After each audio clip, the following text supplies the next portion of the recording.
So, who had the same experience the first time they tried to have sex, like the first time Elon Musk tried to launch a Starship into outer space?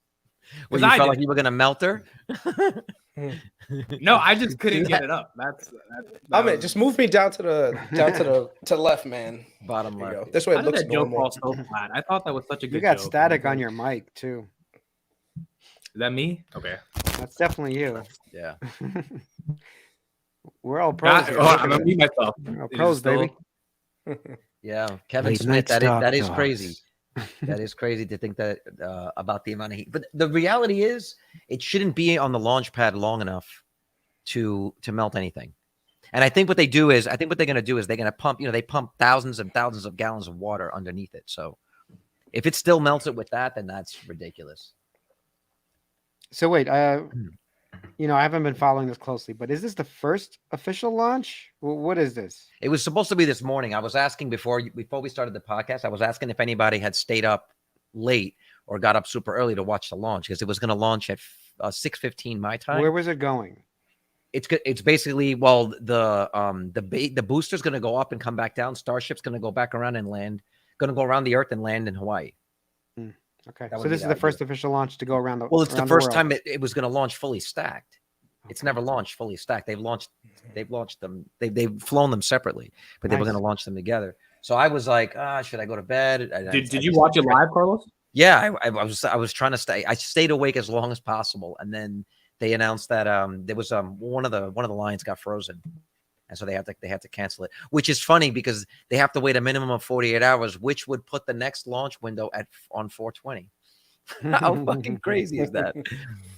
And Elon had tweeted like it must be fake. Do you think Elon kind of built up hype? Yeah, that's what I was thinking. Elon kind of built up hype for the 420 thing eventually. I mean, it's possible. It's an awful lot of money to spend to fuel that thing and then tear it all down for like a 420 joke.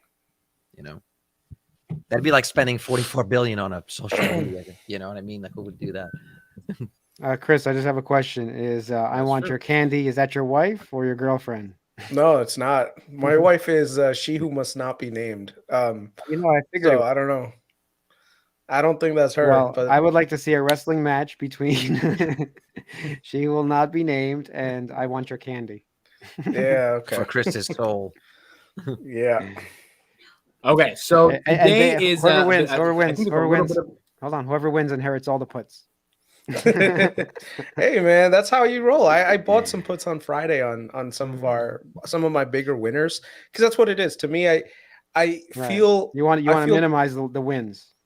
No, I don't want to minimize the win. What I want to do is go to sleep at night knowing that everything is fine. So right now we're going into earnings. God forbid earnings come up terrible for some of our bigger names. And so I don't want to wipe away 150, 200% gains on some of my positions just because I was a little bit lax on losing out on maybe 5% or, maybe a little bit more on some of the gain side. The other thing is I don't want to sell the stock because then I have to pay short-term gains on it. So like I bought Meta, a lot of it in November. So if I sell my Meta position, I got to pay taxes on the damn thing. So now it's like, okay, how do I make sure that I can sleep at night? Just in case things go south or haywire, whatever, earnings don't pan out the way. So the best way is just buy some puts. If they expire worthless, whatever, I could use the losses in the future against some of the gains that I have, right? So this way I'm not really, so it's just, I'm different when it comes to like options and stuff. I highly, highly encourage people not to follow the options route for myself because I'm doing it based on an economic situation for me. So like I said, I'm just chilling right now with some puts. Yeah, I feel you. So there's logic behind it. That's all. Yeah. Okay. Can you say yes when you guys can hear me? We can hear you. Yeah, the whole time. Okay, so there's a little delay. I don't know why there's a 2-second delay. So whenever I talk, just give me like 3 seconds, and then you guys keep going. I'm not going to be talking too much. It's like, but I'm going to start off. I don't know why there's. Right. No, it's not my Wi-Fi for some reason. I don't know what the heck is going on. My Wi-Fi is fine. No, that shouldn't be. Okay, so let's get started on the pod. This is going to be a special episode. We're going to be discussing Tesla earnings tomorrow. That'll be our deep dive before we get into earnings on Wednesday. So we'll be doing all the preview for what we think is going to happen. Netflix will get results tomorrow. We gave our thought on Netflix over the past couple of weeks, so we'll see their earnings. Today's episode is really interesting because we started having a WhatsApp thread last night.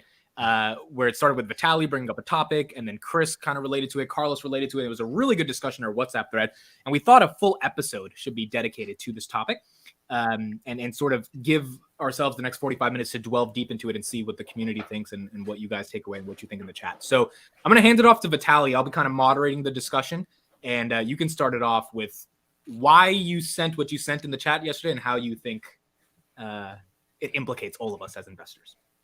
Why don't you? I mean, you might as well show it as long as you don't share any names. Okay, I'll pull it up right now. That's fine. I'll talk about my mama.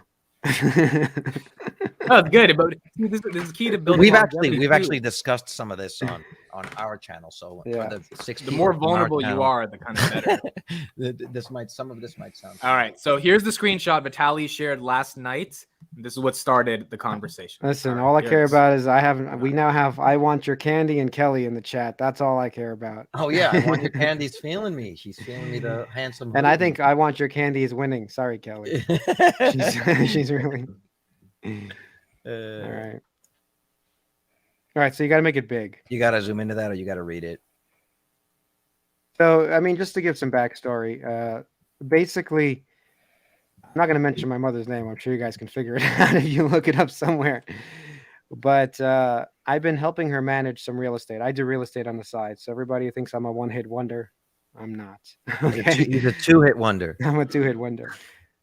Doing some real estate on the side, helping my parents with a property in Jersey City. And I sort of manage it for them. I don't charge them anything for it. I just manage it, meaning I renovated it, spent a year renovating it. I put in tenants. I do leases. I deal with the problems. I'm fixing things right now. I got new people in. Like, there's a lot of things I do that I never get a thank you for. So I'm here in the pod looking for thank yous.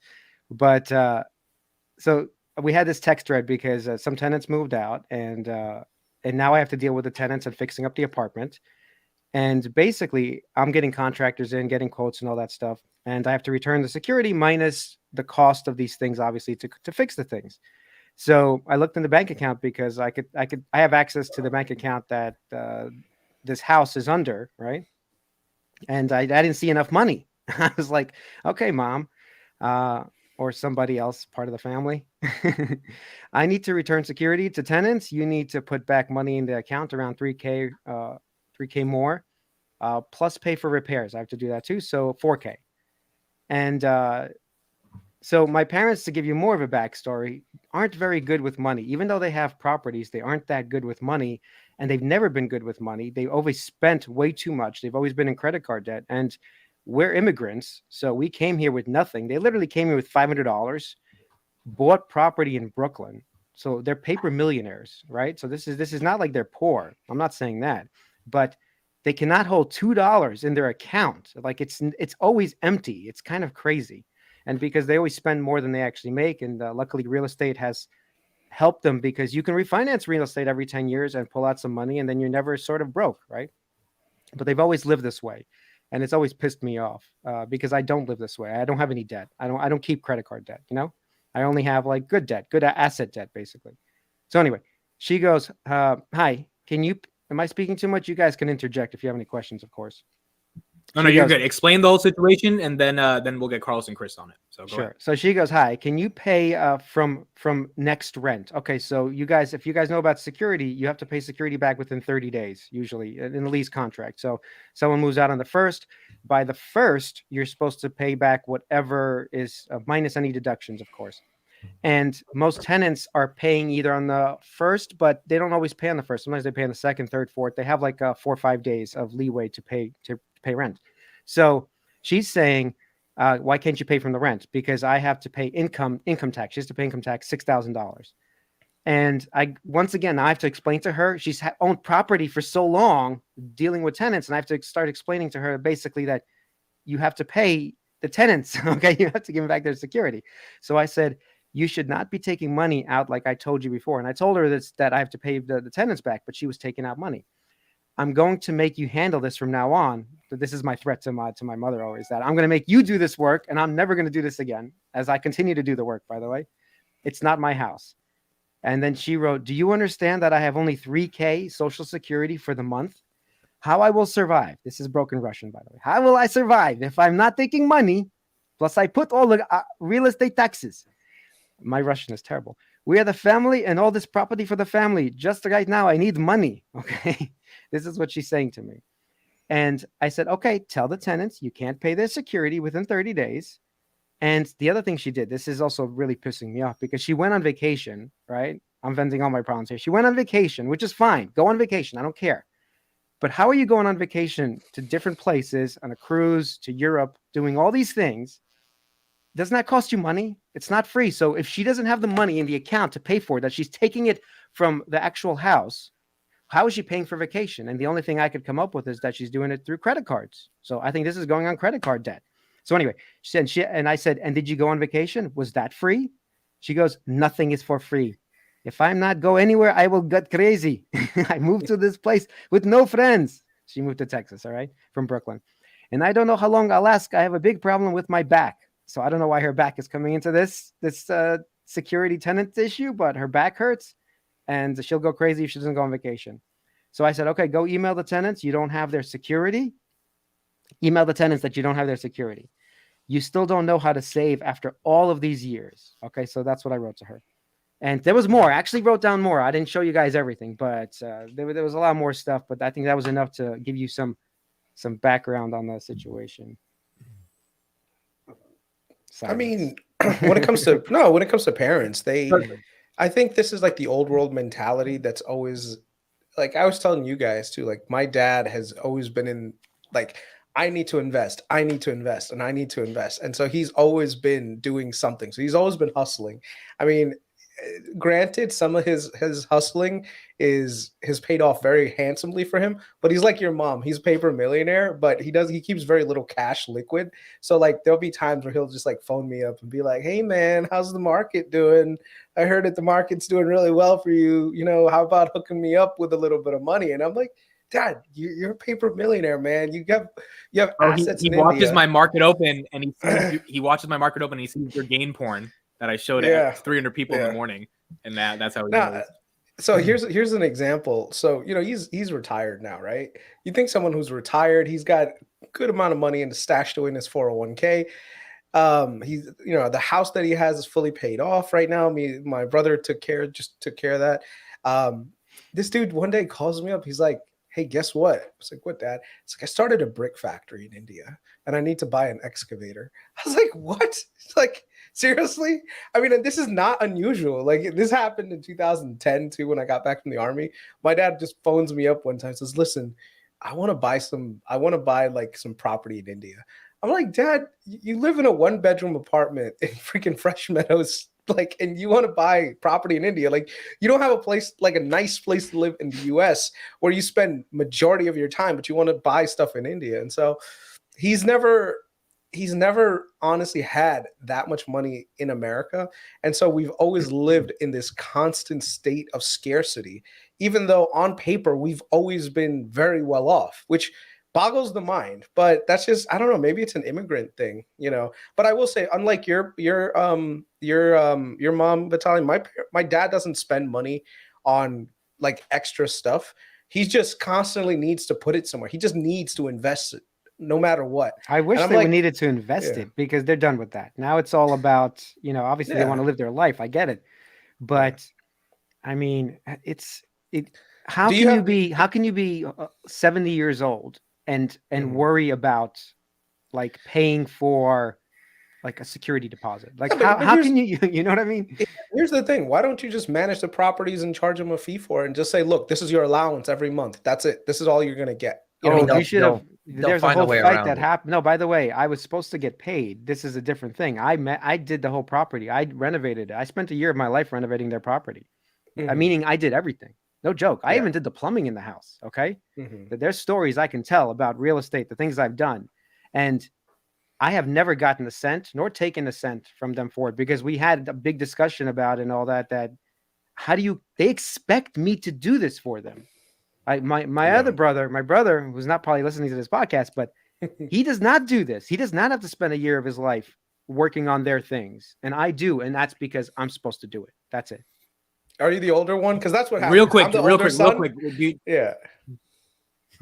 Do you not feel any obligation as a son to give back to your help? parents for what Of course, they've done for I don't you? mind helping, but Yeah. if your mother said, "Hey, I need you to renovate something," forget about everything you're doing, your business, forget about everything, your podcast, your business, go do that house for me for a year. That's how long it takes. Yeah. Okay, to do it right.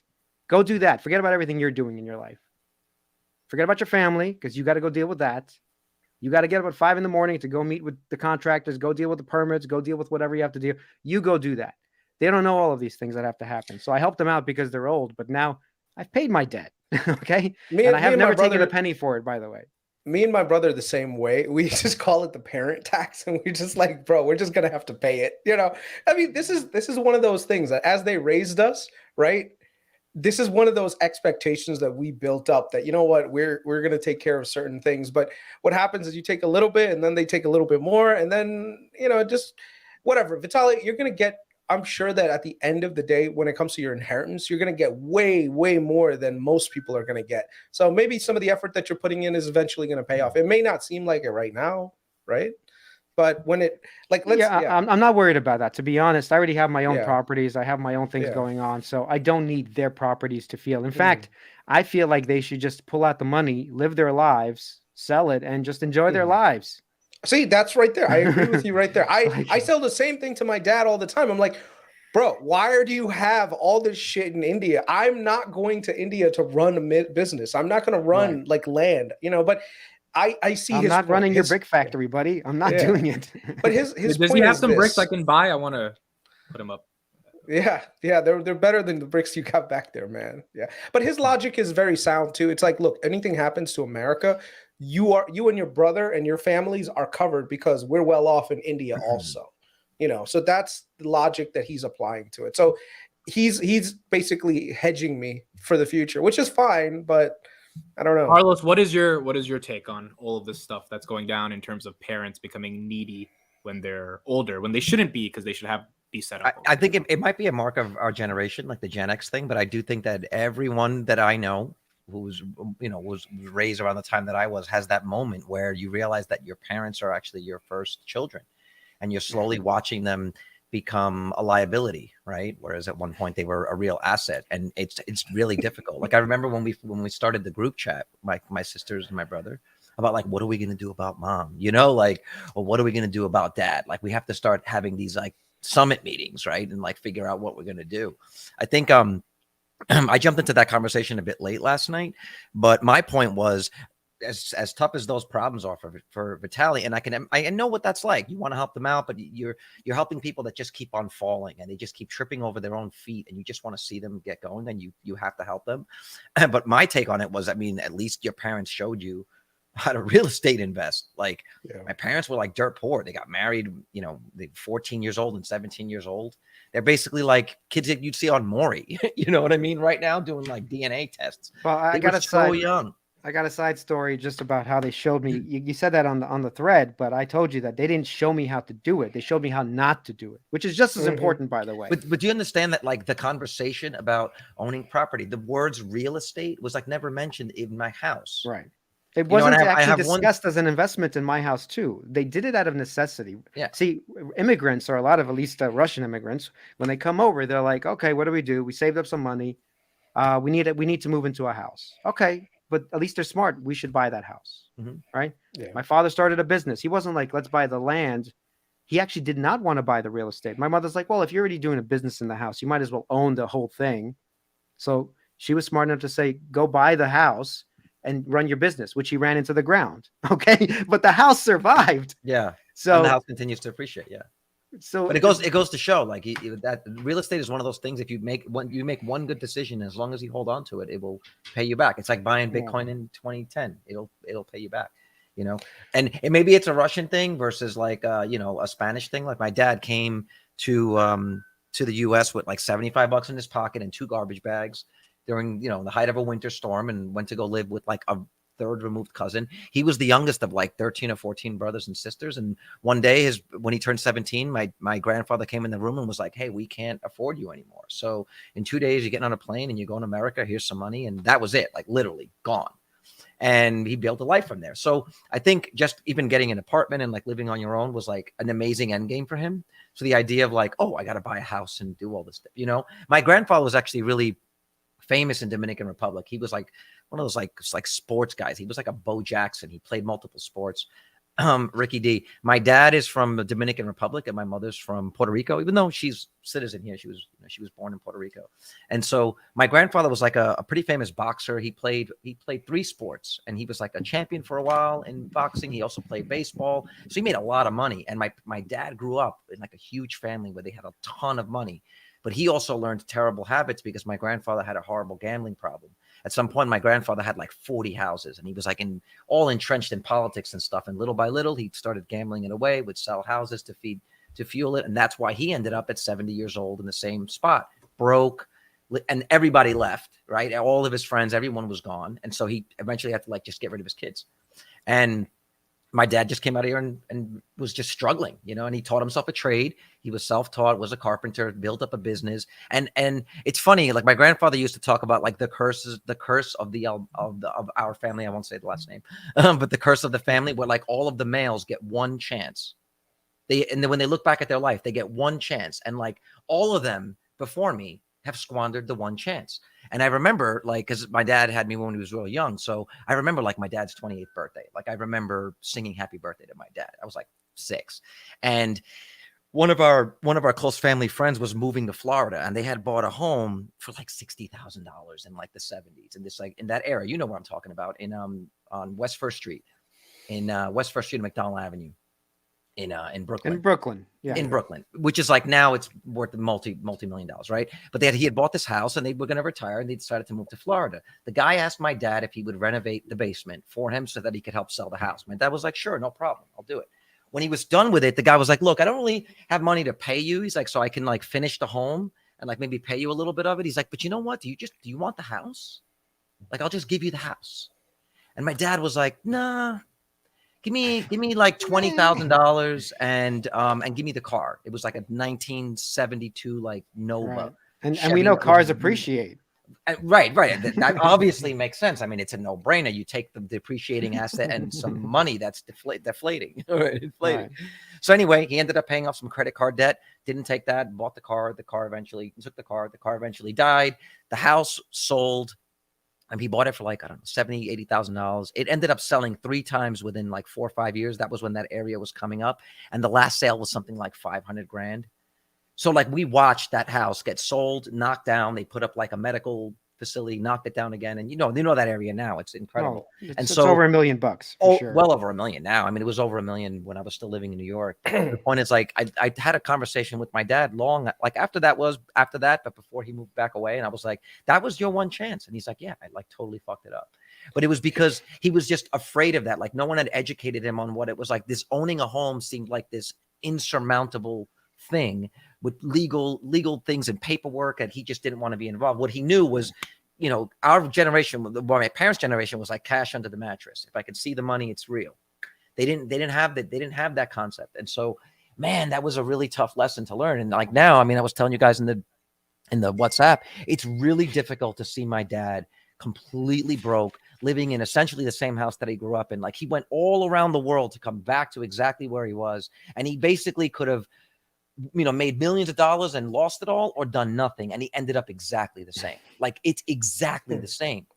And it's like, man, it's an incredible inspiration to like not have my kid talk about their old man that way. But it sucks because I'm at an age right now where I feel like I should really be able to enjoy the wisdom of like an elder man, right, in my family to be able to guide me and stuff. And I just don't have that. I was joking that like I have like a couple of friends, you clowns, and a Discord. Like, damn, man, you know, and we're going to retirement. Well, that's what happens, right? I think there was an article that just recently came out that said when you hit your 40s, like especially for guys, you only really have 1 to 2 really good friends, and then the rest are just kind of just like acquaintances because you happen to co-work with each other and all this other stuff. So, you know, I see that, but the one thing, and maybe the chat can contribute to this, what is the greatest gift that was given to you by your parents? I'll start it off I would say my mom gave me unconditional love, which was awesome.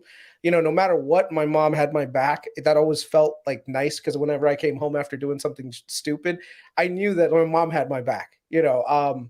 My dad gave me balls. Like this dude, for all the criticism I have about the guy for doing all the wrong things, he is the type of guy that will fucking never give up. I'm talking about this is in year 2000.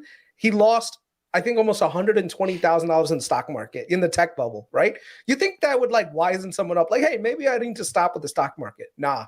He went into margin. My dad. Fuck it. He was like, nah, bro. Let's go. We going hard, bro. We're gonna come back. We're doubling down, baby. And then 2008, boom, he loses it all again. And it's like, I'm like, man, this it sucks being poor, Dad. Maybe we should stop. It's like, nah, screw this. Don't worry, we got this. I got these Tesla shares. It's gonna be awesome. And I told him, like, Dad, come on, you never listened to me. Sell those stupid Tesla shares. Man. The third time was the charm, and you fucked him. But you told him to sell because of the trauma you had seen 2 times in a row. Basically. Exactly. I've got to show you this because you reminded me of this, Chris. Right? Okay. I moved to LA at 37-year-old in 2014. The month that I moved, this was the Esquire magazine that was on the shelf. A fool at 40 is a fool forever. And you kept it. Yeah. Wow. Okay, so I'm 37 and I'm reading this thing. And if you look through, it's like all these men, they just basically interview like super successful men, like famous people, right? And they basically ask them like, what is a man, right? What is it to truly be a man? And it literally says, how to build a man, right? And a lot of it is about like personal responsibility, providing for many more years after your working years through the work of your years, and even when I was in like the dating scene, several women had told me that if a man that they're dating is 40 years old, that's true. Chris, the more that's that's true. It's true. We had that episode. Remember what? Take the fucking money. The 2 out of 3 times, if he just had puts. I'm telling you, that's one of the reasons you guys always make fun of me. But the third time, the Tesla thing, Chris screwed his whole life up. Screw that. No, dude, my dad, if I could tell you stories about this guy, about different things that he's tried, that he's failed at. Your dad would have been a multi tens of millions of dollars if you left him alone. Even coming to America, he got rejected like 7 times before. Like this dude. Okay, so in India, one of the things you can do is back in the day, the interest rates were super high, right? So the way that you got money, my dad came from a background of farming, but he actually was one of the first people in his home to actually get a master's degree. So he wasn't a dumb guy, smart guy, got college educated, but there was really not that much opportunity in India. So he's like, no, if I want to be something, I'm going to have to go to America. Now, it's a lot of people think it's just like, oh, put an application in America, you can come to America. And it's not that easy. Like you have to really grind through it.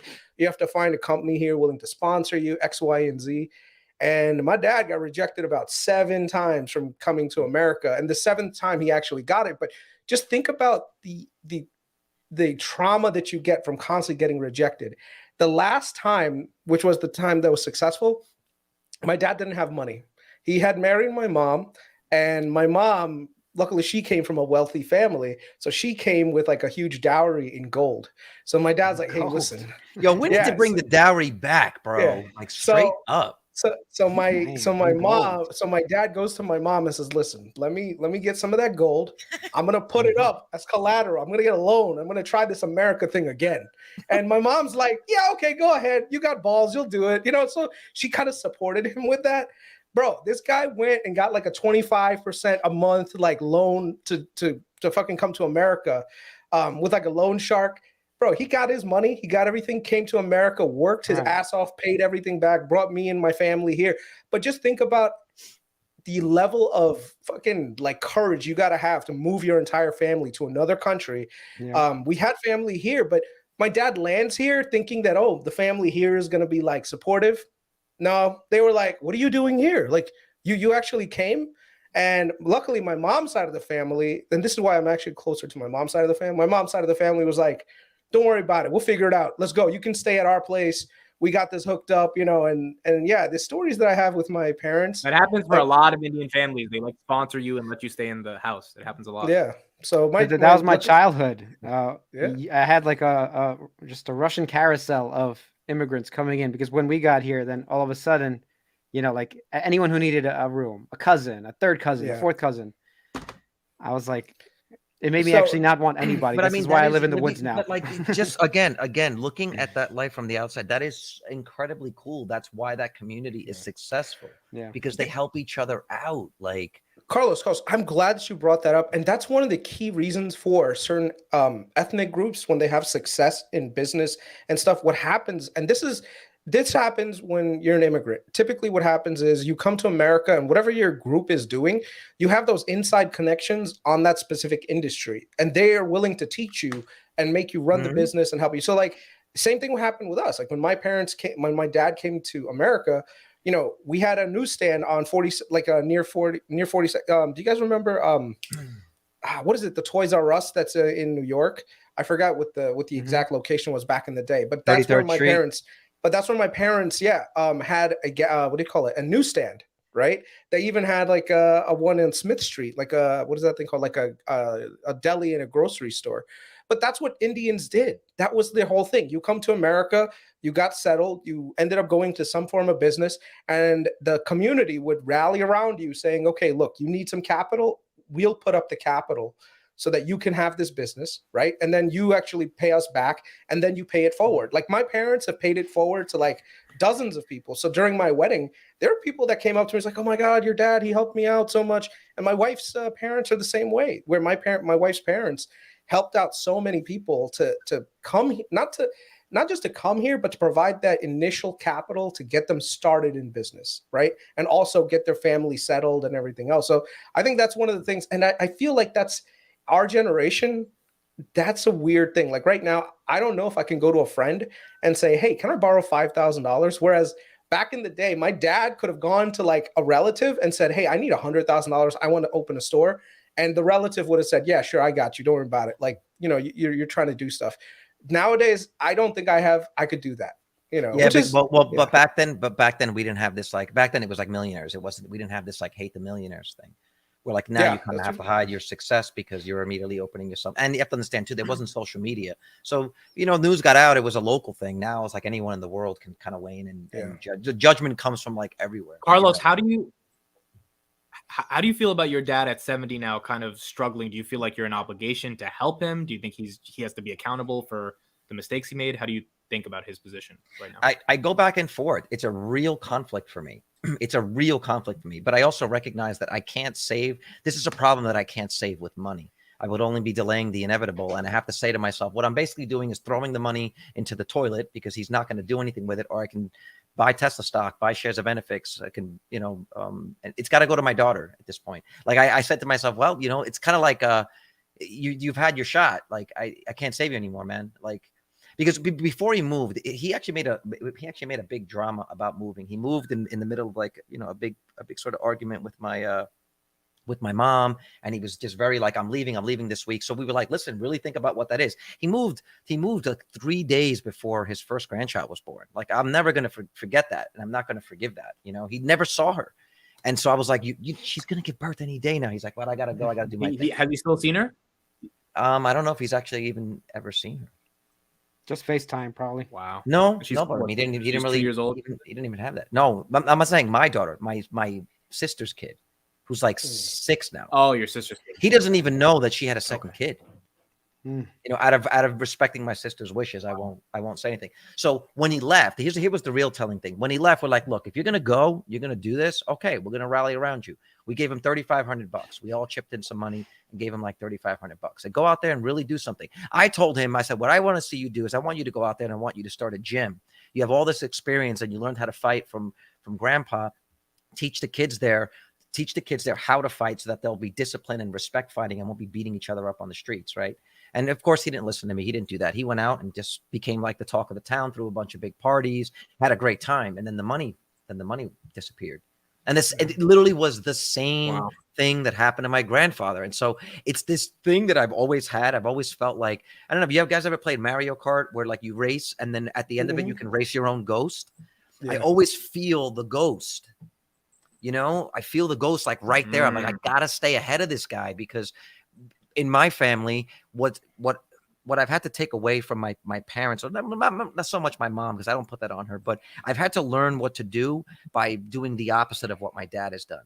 And I see I'm envious of people that can actually look up to their parents and say, I want to follow their lead.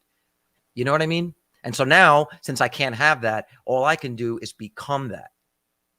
Well, I don't know, Carlos. Sometimes that could also be a negative too, because living in the shadows of someone that's highly successful, it could be traumatic too. Tell the story when I wrote that, what you responded on yeah, WhatsApp. I said be grateful. Yeah, I said to you because I said be grateful because when he looks back, he's gonna say, oh well, my son, he did really well for himself. You know, that's the same thing that my dad is gonna say too, because it's almost like they kept us in this constant state of need that we almost became so like, fuck it, I need to succeed, not because of you, but in spite of you. So it's that grudge, that feeling of need to do more that drove you. So if you want to destroy somebody, give them everything that they want. If you want someone to succeed, give them opportunity, but don't give them the money, because what happens is the opportunity will make them grow. So like all the viewers, if you have kids, you know, you can have great portfolios, great stock, but dude, don't be buying your kids freaking M3s on their 16th birthday and then expect them to be like. I have friends who've gotten that from their parents. Yeah, they're getting Teslas, yeah, like, okay? And it's fucked them up. Yeah, not getting M3s. I think, I just okay. So I want to. My last thought is I've been bullied by enough of those kids that I refuse to let my kid become one of those kids. You know what I mean? Mm-hmm. Otherwise, I'll personally slap him around and be like, bro, I got made fun of because my shoes were Payless shoes, and the kids that lived in the projects had fucking Jordans, which makes no sense whatsoever. You live in government housing, yet you have fucking Jordans. I have Payless. You make fun of me, but here's the moral of the story. About 5-6 years ago, I went to the Foot Locker in J Street Borough Hall. Same guy I went to high school with that made fun of me for wearing Payless. He's working at Foot Locker. wow. You know. Wow. So are you saying that's a bad job? No, it's not a bad job, but I'm saying that if you let because think about it this way, I'm just messing with you. I think when it comes to shoes and people, there's a level of consumerism that takes hold, that takes the brain away from like logic. So like an example, like buying your 10-year-old kid $200 shoes, like no, really? No, that's a waste. The people who are the smartest millionaires don't have any of that fancy stuff, you know. Exactly. And you never know because they wear regular clothes, they're wearing jeans and a t-shirt, and they're not wasting their money on garbage. That's the most important thing here. And I think that's kind of sad that right now TikTok, Instagram, everyone that's like flexing and all that stuff, dude, that's not flexing. Okay, flexing is being able to fucking go to your boss and say, fuck you, boss, I don't want to do my job anymore, and you could just leave. That's a real flex. You know, you know what my goal in life was? Believe it or not, it's the stupidest achievement, but it's to go to a grocery store or, you know, like any store and buy whatever I want without really being too concerned with the price. Like I'll still be concerned with the price, but without it being like, hey, I need to put the avocados back because I don't have enough money, or I need to put this back. Like right now, if I go to Kroger, I can buy whatever I want. That is my measure of success. Achievable, attainable, did it, I'm happy. Having a good dinner, that's about it. Yeah. Yeah. I want to transition the. Okay, go ahead, Vitaly. Go ahead. Well, I was about to say, like, besides shitting on my parents for the dumb things they've done in terms of finances, the immigrant work ethic that they had, you don't understand. They came here with $500 with a family. I don't even know. I spent that today on like garbage on Amazon. Like I don't know, like on junk. You know what I mean? Like I needed a thing. Hey, what'd you buy? I'll tell you what I bought. A retractable cord thing, so I can in the garage, so it's easy to get the cord to where I need it to go. A compressor, a cord as well that I could hang in the. I mean, this is hundreds of dollars on nonsense. So, but my point. Looks like you should have bought a better internet connection. Oh. I thought that was me. Thank goodness. I thought that was me. Hello? That was from Vitaly. There you go.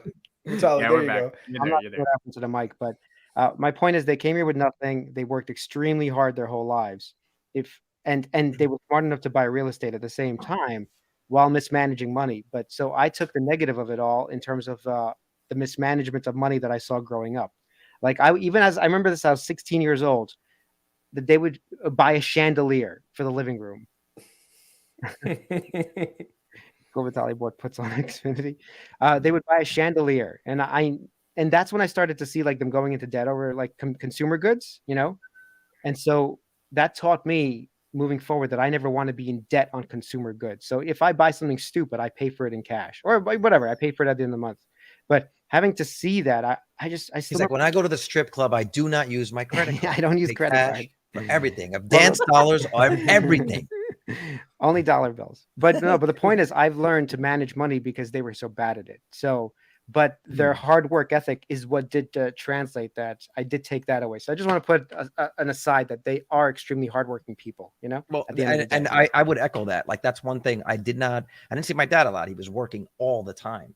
And there was a certain point where he was kind of like, he kind of had the same talk with me that my grandfather had with him, where it's like, hey, at a certain point, man, you know, you either got to pay rent here or you got to go, you know? And I was like, I don't know. I would say it was like my second year of college, first 2 years of college. I was just like fucking around. But like that's between that summer is when it really hit me. I was like, there is no one coming to save me. There's no backup plan. I am plan A, B, C. And I'm probably going to have to take care of these two people because they're not going to be able to take care of themselves. It just all hit me. And I was like maybe 18 or 19. And I think from then I've never, ever stopped working hard. All right, what do you want to transition to? Okay, I want to transition the conversation to this because I think it'll be good. And for everyone in the chat that's giving their own personal stories about their family, that's pretty awesome. There's some cool stuff. I don't know about you guys, but I thoroughly enjoy reading the chats like after the episode. And I'm like, man, I wish I could respond to some of this stuff because I never catch it when it's live. Yeah. I gotta make you guys host so you can pull them up on your end too. So I'm not. StreamYard's got to build in that feature, so I'm not the only one. I can see them on the. We can't. But okay, let me transition to this. Yeah. Okay, I just muted you guys because of the internet connection, but as soon as I'm done saying this, then you can unmute because there's too much lag in between. I don't know what's going on. Okay, how do you guys feel? Look, now they can't say anything about me. How do you guys feel given we started off this podcast kind of just like, you know, my mom asked me to take care of all this stuff and I have to do all this and you know, it's a hardworking day. I have to go renovate a house, all this stuff. It kind of didn't click with me exactly what you guys were saying because my dad had a family business and I want to transition to what it means to start a family business with his uncle. Or his brother, my uncle. And my uncle worked on the store. They had a liquor store, convenience store. My uncle worked on it 2 days a week. My dad worked it 7 days a week. And they split the profits 50-50, no matter what. And my mom went fucking, like we should have another couple $100,000 over the 25 years from that liquor store. But we don't because my dad on principle was like, I will never do anything other than 50-50 with my brother. Now, my dad was putting 100-hour weeks, bro, like crazy amounts of work to get the liquor store off the ground. And my uncle had another job, which is why he could only do Saturday and Sunday, but it was still 50-50. And that's kind of just like, I don't know if it's Indian or if it's my parents in particular, but it's so rooted deeply. So in terms of taking care of his mom and dad, my dad's parents both died in December, but he took care of them for the last 2 years intensely, like cleaning up their shit, like feeding them because they don't have they can't move on the, like he took care of all of that. Now I helped out, but he you know, he really took care of it. Is your dad the older son? Is your dad the older son? Yeah, about 4 or 5 years. No, about 4 or 5 years, but my uncle also pitched in a lot. And no, I know. I'm just saying that's one of the things in our culture, in Indian culture, the older son is usually the one that's in charge of taking care of all that stuff. Like the younger sibling tends to get the pass on that. Like my family, that's always been the case. Like my dad has been the provider. Chris, here's the thing. Yeah. The thing is, my uncle, his younger brother, never got married, so he lived with his mom, which is my grandmother, who again just passed, for 40 years, taking care of her. So he takes care of her now. Monday, he used to take care of her Monday through Friday. My dad would go on the weekends. So it's like it's kind of like a weird, complicated thing. But the two principles I'm trying to get at is family was always first. Oh, like I will be 30 years old, 40 years old, 50 years old. My dad will never make me pay rent. I swear on my life. Like he will never do that because it's just like we don't do that at least in our family or maybe in our culture. It's like we just don't do that. Family comes first no matter what. And then the last thing I'll say, that's the first principle. And then the second principle is business is 50-50. What are your thoughts on that? How you kind of reconcile? I just want to, I'll say something that's unpopular. I think your dad showing you the work ethic of working 7 days a week and supporting people, that's a great thing. That's positive. Giving the guy 50-50 taught you the wrong lesson. I think you have to look at that as like, I love my kid. I love my daughter. I would literally die for her. But if I'm on a plane and it's going down, I'm putting the oxygen mask on myself first. Why do they tell you to do that? Because if I die, she's dead, right? It's the same sort of deal. Like your dad needed to protect you guys first, because if that guy is getting 50 and is okay getting 50% when he's only working 2 days a week, he's not going to be able to take care of. So if something happened to your dad, that business would have been running to the ground. I think your dad should have taken an outsized portion of that and said, I need to take a lion's share for myself and for you guys. He was afraid that if he did, it would fuck up the relationship. That's the hard part for him. It would only fuck up the relationship if the other party had a distorted, incorrect idea of what the relationship balance should be. If the relationship is, hey, come to work 50% of the time, you get 50% of the profits. Tally, you're doing all that work now. Do me a favor, just cut me a check for like Monday and Tuesday of the job. So it's so ridiculous. It's so stupid. I mean, if you do the work, you deserve more of the profits. I'm not saying he doesn't deserve anything. He put in money to start the business, right? And he worked 20-30% on it, so he deserves that amount for the work he did. He doesn't, if he put up the whole amount, if he put all the cash, and they had some deal where it's 50-50, where the guy puts up all the cash. Was it that kind of a deal? The uncle put up all the cash or no? No, my dad took most of the risk. Okay, so this makes no sense. He's a freeloader. I want to hear Chris's thoughts, because Chris might relate to a little bit of the Indian part of this. Yeah, it's just that this very similar thing. Like when my dad bought all that land in India, like I was telling you guys, my uncle was the one that was like running the thing, but he always said to my dad, oh, we didn't make a profit this year. The rain, the crops, they didn't really yield much. And the entire time he's like making stacks and just stacking it up on the side. And it's one of those things that pisses my mom off too. So I mean, you're not anywhere near just a unique situation. It happens. I mean, it happens a lot in Indian. I do want to say one thing. It happens with my father and his brother. Yeah. He lived in an apartment we had basically for free for, no joke, 15 years. Mm-hmm. My father wouldn't take any money from him. And that apartment in Brooklyn for 15 years with no rent? Are you crazy? Yeah. Do you know how much she cost our family? Like there was so much fighting. And so we've all lived through what you're talking about. And even back then when I was young, I'd be like, you're an idiot, sir. You should not do this. Now, what's cool about this podcast, and I just want to just bring this up. I know this is not your typical, hey, let's talk about the X stock or bonds or options or whatever. But I hope everyone in the chat realizes we're just like you guys. We're all human beings. We have the same issues that you guys have. We have the same problems, family. So what we're trying to do at this point, I'm guessing, is that number you're one, just more handsome than the rest of those folks. I appreciate that. You're just freakishly handsome for. It's that, and your hat is really nice backwards. I do like it backwards, Carolina. The point is that we're all in the same boat as you guys are. When you're investing, these are all the same complications that you guys are probably running into. Like, hey, I want to invest more in X, Y, and Z stock, but I have a brother who I'm taking care of. I have parents who I'm taking care of. So sometimes you feel a little bit resentful. Like, hey, if I had that extra $10,000, instead of paying for X, Y, and Z for my family, I could have put that into Meta and made 5 times my money. Like these are the kinds of things that I'm sure that everyone goes through, so it's just, I want you guys to know that, when we invest, we also have the same societal pressures that you guys do. And sometimes our investing also gets railroaded because of that. Has that ever happened to you guys where you wanted to invest, but you're like, no, because my family needed X, Y, and Z. So I didn't do it and I missed an opportunity. And then later on, it's like, damn it, man, if I just had this money, I would have been good. Okay, Chris. Is the lesson here to not do business with family? Of course, never do business with family. Never. If you have an apartment, never rent to your family.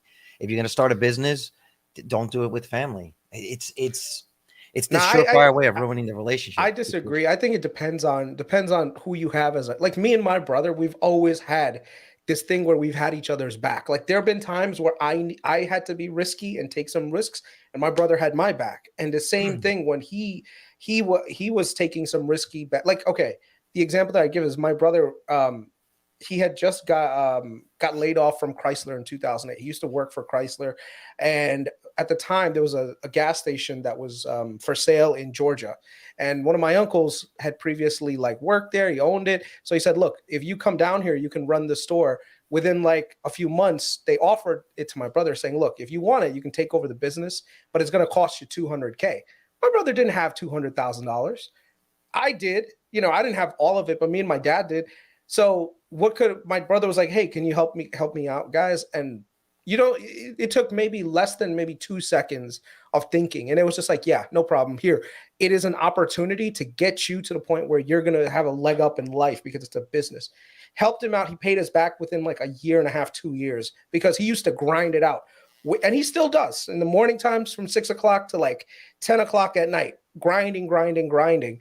And now he's actually probably better well off than I am. But that's the thing. When I wanted to buy my condo, he said the same thing. He's like, "Oh, how much do you need?" Like, he didn't question it because that's how family's supposed to be. Now, if you have some fucked up distant relatives that are shady and you're supporting them, I don't know. That's a gamble. But I would say even if my brother never gave me that money back, I'd still would have supported him because that's just mine and his relationship. We've always been the sword and the shield to each other, where there are times where I need to be aggressive, that I need to borrow some money. He's hooked it up, and it's the opposite. So anytime that something he would need the money and I was liquid, I would push it to him. And so because of that, we're mutually successful. I think like you're missing the point because that's a equitable arrangement where he helps you, you help him. Yeah. Amit pointed out a one-sided arrangement, and I also had a one-sided arrangement with my father and his brother, where the other guy just took. And took. It's a subsidy. You can't take for 15 years and say we got this relationship. You're that kind of sucks. Yeah. Okay. No, but Vitaly, also you're missing one little point. Chris is subsidizing his brother when there's maximum risk, right? Like he's not. His It's not just in that scenario, it wasn't maximum risk. He was working there for a while, had built up a good rapport. The business is obviously making money. He just doesn't have the capital to capitalize on the opportunity. No, but that's fine. The risk doesn't actually matter. The risk doesn't matter. But the point is that he helped his brother out, and then his brother reciprocates in different times. That's the point. In my example, but if he helped his brother out and his brother failed, that doesn't matter. He would have helped him out later, right? Chris is saying he would have helped him out anyway later when he got back on his feet. That's what the brother sounds like the kind of guy that if he failed, he'd make it right. Succeeded eventually at something. I think Lamlock put it right.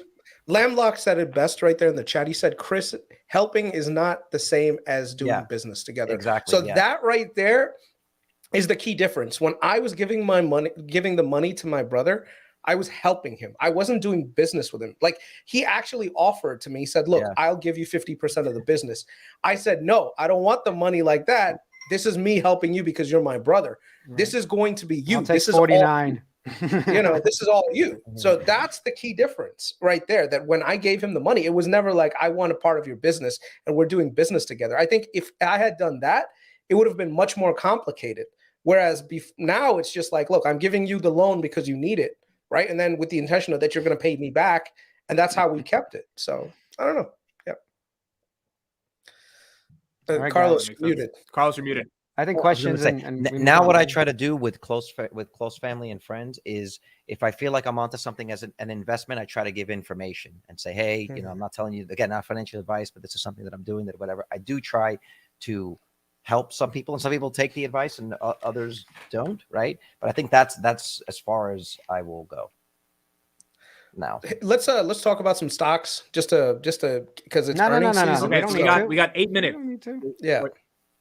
Well, yeah, I was gonna say. So I was gonna say I think we end the episode there because it doesn't feel right to just start going into stocks. Yeah, going into stocks. Come on, just questions. But I mean, about... just like what stock? But just what stock? Let them no. Just we'll give family advice now for the last 10 minutes. All right. So then, what stock should I tell my family to buy? Well, no. Should my family buy Palantir? Do you like your family? It's like, I'm giving some fucking shitty advice. It's like, I hear you have great advice, Chris. Who do I buy? Oh yeah, just DCA into Palantir. DCA into Palantir or drown. It's slowly. It's the same. Oh, by the way, I was up a lot of money on Enphase today. So thank you, Vitaly. I know on Twitter it was like you got rocked because people thought you sold. Vitaly, you're muted. I got disconnected. I guess those Xfinity puts did not work out. So,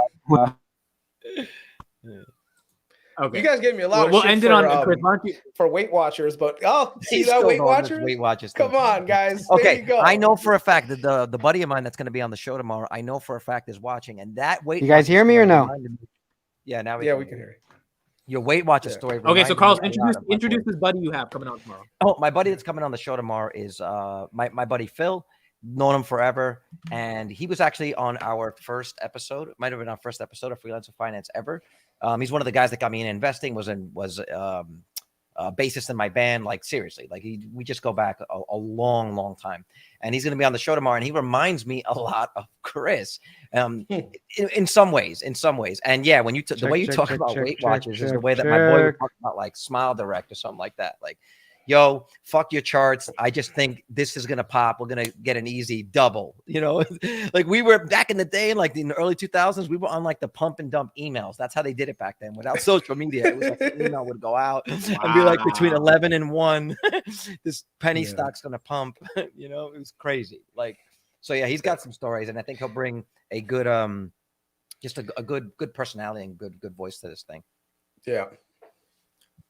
Okay, so Vitali's gone. I think that's our We sign to lost leave. one. Tomorrow, we're going to talk about Tesla. We're going to talk about Amazon. Probably talk about this Apple savings account thing, and we'll get your friends' thoughts And on Netflix earnings are everything that's tomorrow, going aren't on. they? Yeah, Netflix earnings are Netflix. tomorrow. So we got 5 things on the docket. We got a lot, yeah. So tomorrow, expect maybe like an hour and a half show. We got a lot of shit to talk about. So we're going to be discussing a lot.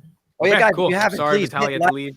guys, please hit like, subscribe to all of his prospective channels and all of the Twitters. You can always unsubscribe. I'm taking a page from it. You can always unsubscribe if you don't like it. And if you want to keep the conversation going, please join us on our Discord. It's free. It's absolutely free to come there and talk shit with us 24 hours a day. Between Vitaly on the East Coast, Amit and Chris on the East Coast, and me on the West Coast, we're a deli. We're your local bodega to talk stocks. Yep. Yeah, and the Discord for a freelance financer. If you just go to the YouTube channel in the description, any one of their videos, get the Discord. You'll see it. Yeah. So we got a lot of stuff to talk about tomorrow. So make sure you join tomorrow. Hope you guys enjoyed this kind of special episode talking about family. And tomorrow we'll be back to stocks. You know, we need this sometimes, man. This is like therapy. You know, if you don't talk about this and you don't get it out, it just stays bottled inside. And the thing is, like, you can only talk about this kind of stuff with people who've had mutual experiences and also have the same like philosophies when it comes to investing and why they invest the way they invest. So I like it. I hope this humanizes us when it comes to our viewership so that people are not just like, oh, these guys are just a bunch of like Meet Kevin folk and just coming on and just being like, yeah, they oh think because God. we're on YouTube, like it's like we think that we know better than them. No, I learn a lot that's a from good- Discord. I learn a lot from a lot of That's the a members good in the point. chats and stuff, you know? Yeah. I have never heard Graham or any of those guys like go deep into their life. And I know there's only 200 people here, which I think is amazing. But one day there might be 2,000. And I think it's going to be because like we're actually, you know, talking about shit that matters outside of just. I just like getting a little bit of the perspective of how you guys arrived to where you're at, to the point like where I met you. Like I came into the story real late, right? And what I find is like a lot of us, we have completely different backgrounds, but we really have dealt with the same sort of issues, right? Regardless of like culture, the generation gap between us, and just socioeconomically. It's interesting. We're all kind of dealing with the same shit. Yeah, and also it shows thanks, you guys. that our investing philosophies are also mired by a lot of our past experiences. So, you know, for me right now, when I say guys buy puts because I've already had gains, is because I've had that traumatic experience from seeing my family go from, hey, we're wealthy, to, hey, listen, you're gonna have to go to state school for college. Right. Do you really need to supersize that? Can we all share one French fry? You know, it's like, hey, we're gonna buy a house. Nah, I think we're gonna stick in the 1-bedroom apartment for a few Right, more we're gonna years. live in a box. You know, That was so new to me. I didn't know that was your past, Chris. So I learned something new, you know? Oh yeah, dude. I've had my personal share of traumatic events in the market but that's what made me a better investor, right? If you have your traumatic losses, and I'm sure that everyone in the chat, you've had your Kathy Wood moment where you bought a shit ton of Kathy Wood stocks and you thought this was gonna be like the thing that carries you to retirement, and she screwed you, you know, like the stock got screwed. Just think that all in. yeah, but eventually, guess what? There is a time where, you know what? Let me show you guys something on the stream, and I think this is important because I got a jet. I've got a yeah. Chris, real how quick. long is it? How long? You know what? Excuse I'm gonna me, avoid it, but- HR. Don't you should not be asking those sorts of questions. Oh my Okay. goodness! You have to Only- respect. You don't be asking someone how long it is just like that, like nothing. You know, we got 200 people here, and some of these are women. Yeah, I like to I've been Kelly and I've been No, down but 50% apparently the on a other one, the position, I yeah. Love Candy's a dude. It So is we got definitely a dude, bro. catfish. he's definitely a dude. Dude, someone joined. I think Valentina. Someone joined. You know, I thought Yeah. someone just got blocked on that. Well, yeah. we're still on the hunt. We said we still are trying to get a female voice in here at some point, right? So Yo, one of these days we need to like. Why is it that? But if I you guys would are- love to get like honestly, my dream guest would be Tasha from Arc. Really? I thought you. Tasha. Yo, she's good. So smart, dude. She's so smart. Like My dream guess would be Kelly. That'd be Kelly, awesome. but no, Yeah. wait, hold on, Kelly. This is we've already asked and you've said no. So Yeah. Yeah, For it's me, like, I wanna think- do it. you got to scrape the bottom of the barrel now and get Tosh from Arc Invest. This don't you guy have- came back. He's back. He's still talking. That's what's amazing. Yeah. I thought it would be Go to over, Chris. and I Go to Chris. Amit, don't you have what's her name following you, Gunjan Banerjee, the one that keeps coming on CNN once in a while, following you Bro. on Slid Get in her her on here, bro. DMs.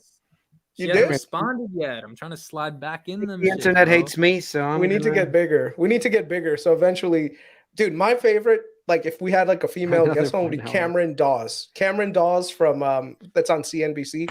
I forgot she's from which capital, but dude, she's smart as hell, man. Like, I would love to have her perspective on things. I think females have a different way of investing that sometimes actually could lend to a lot of the stuff that we're doing. I know that it's almost like whether you're a guy or you're a girl, you're going to invest the same. I think there's actually differences in how they interpret investing and how we do it.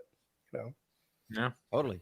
All right. So if you're a girl, DM me on Twitter. Adam it is investing. Look at him, man, trying to get a girl. He's like, bro. literally trying to get on the podcast. I'm like, like, I didn't even mean to say it like that, but I realized as soon as I was halfway, I was like, "Damn, this is gonna sound so bad." you just gotta go commit. Commit is legit. dude, I'm just the type of dude like, hey, look at me. Look at how many Palantir shares I have. You know, that's like Right. on a first No, date. I asked a girl at a bar once. I was like, "Do you know about Palantir?" She's like, "Yeah, it's like that Peter Thiel weird company," and I just was like, "No, that's not what it is." Well, the fact that she knew that, you that's knew amazing. it. I know it was interesting. You should have married her right then and there.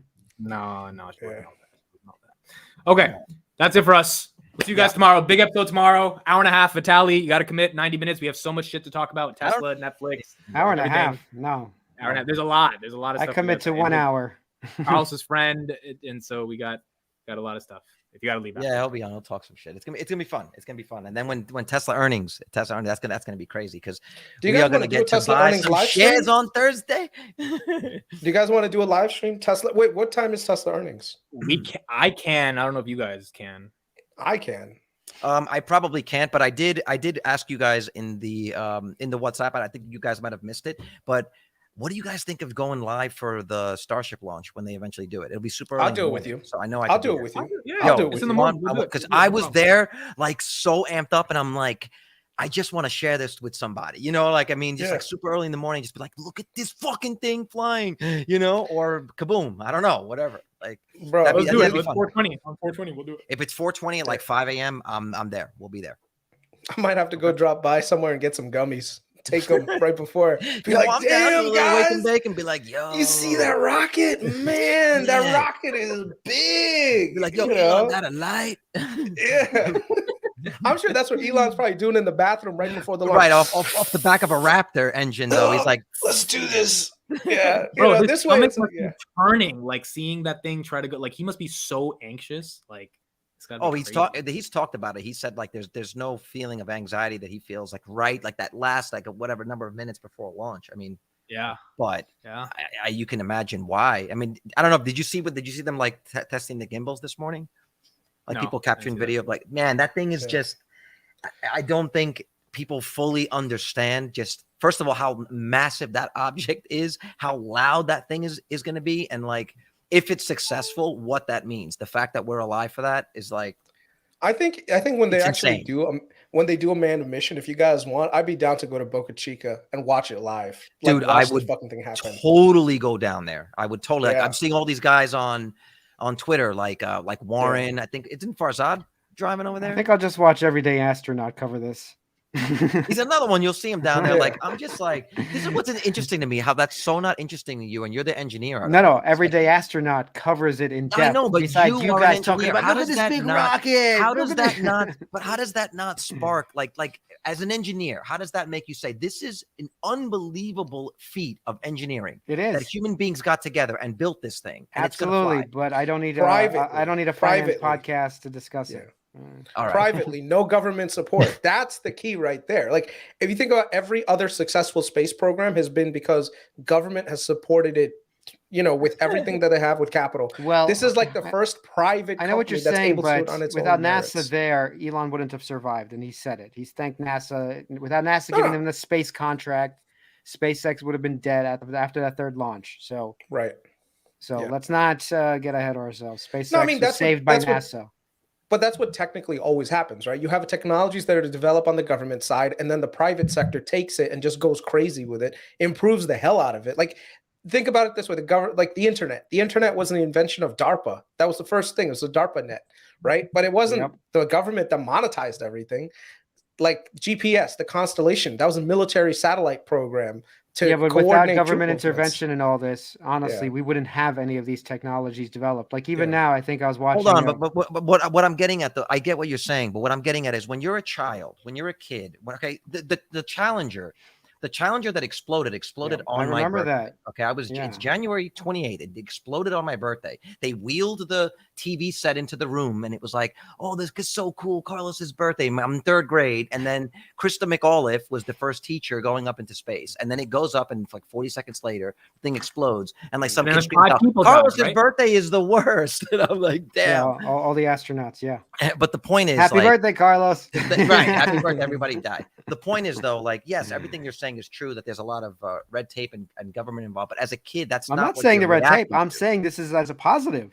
I'm saying we wouldn't have the internet without, like you said, DARPA net. Mhm. It's all government agencies that are funding these projects. Right. SpaceX, yes, Elon was the impetus to build a rocket ship that's reusable and all this. But before that, without Mhm. NASA helping him, there would not be this reusable rocket right now. Yeah, so you both are right. You both are right at that point. I'm just Well, saying, silicon like, chip- I'm not yeah. even talking about that. I'm just saying there's a certain part of watching that space shuttle, that shuttle go up, that just immediately makes you a kid again, where you are just in awe of what is that? There's an old there's a saying that says the more advanced the technology, the more it seems like magic, right? Like that's what it looked like when you were a kid. And to me, it's very rare that anything can strike me that way, because Right. I'm in my 40s now and I've kind of seen it all. But that is something where if it's successful, just watching that thing take off just makes you feel like a kid again. And I think just as much know, as we adult for 25 hours a day and 30 days a week, it's nice to just feel like a kid again and watch yeah, a well, a just rocket know fall, that you I know? will go up in the rocket with you if you want. I have no problem joining you on that space trip. We I- can't. We can't. We're like Dick Cheney, you know. And, No, and of course, we have to be I on grew separate up watching planes. Star Trek. I've always wanted to go to space. Yeah. I want Starfleet Academy. Okay, I'm waiting for that to happen.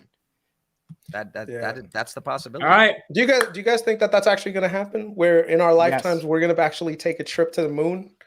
Maybe Oh. that'll be like the final what do you call it? Yes, I think that'll happen. Finance Junkies podcast. That'll be the Right, and then final everybody one. can vote over who gets left behind. Who do we leave on the moon? I'm Who we in. just leave? I vote I'd I'm in. leave. You know, I'd leave. I leave a mitt and say, wait here. You can wait for Palantir to arrive. That's it. I'm ending the pod. That was the best ending ever. Come but the on, that worst was kind ending of ever. good. That was kind of good. I just. You got to keep the pod going, bro. If all three of us die on this magic moon rocket trip, then you know what? Who's gonna keep the dude? You'll get to own the entire Finance Junkies podcast. you know? Empire, bro. We're trying to build an empire. Get everyone hit the like button. Futtbucker, thanks for trying to get us more likes. Yes, All hit the right? like Thanks, button, hit motherfucker. subscribe, everybody. Thank you. Like and subscribe. Thank you, everybody. We'll see you We'll tomorrow night. Bye. Good Later. night.